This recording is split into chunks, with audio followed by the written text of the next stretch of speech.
On rêve souvent qu'il y ait beaucoup d'écoute, puis d'empathie, puis d'attention dans toutes nos relations, mais singulièrement, souvent dans nos couples.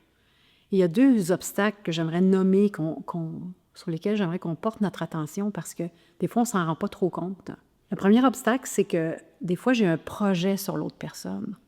Je l'écoute, mais c'est parce que j'espère que ça ait un certain effet sur l'autre personne, que l'autre personne comprenne quelque chose de mieux pour lui ou elle, que l'autre se sente mieux, que l'autre s'apaise, que l'autre... J'ai un projet sur l'autre personne. Alors, au lieu de juste recevoir une écoute qui est bienveillante puis qui permet l'ouverture, l'autre personne reçoit mon projet, puis donc, en fait, ça crée de la fermeture. Alors, je veux qu'on apprenne à se rendre compte un petit peu de l'intention puis de qu'est-ce qu'on essaye de faire avec notre écoute. Parce que souvent, en fait, on finit par bloquer ce qu'on voudrait qu'il circule bien.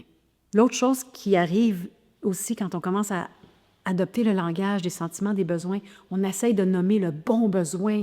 Puis là, on a tout un stress de performance, d'être bon, d'être bonne, de trouver la bonne affaire. Puis en fait, tant qu'on est en train de réfléchir puis d'être stressé, d'être bon ou d'être bonne, on n'est pas présente. On n'est pas présent. Fait que cette bienveillance ne passe pas comme on voudrait. Alors, des pistes de vigie pour avoir de la meilleure écoute, de la meilleure empathie dans nos couples ou dans toutes nos relations.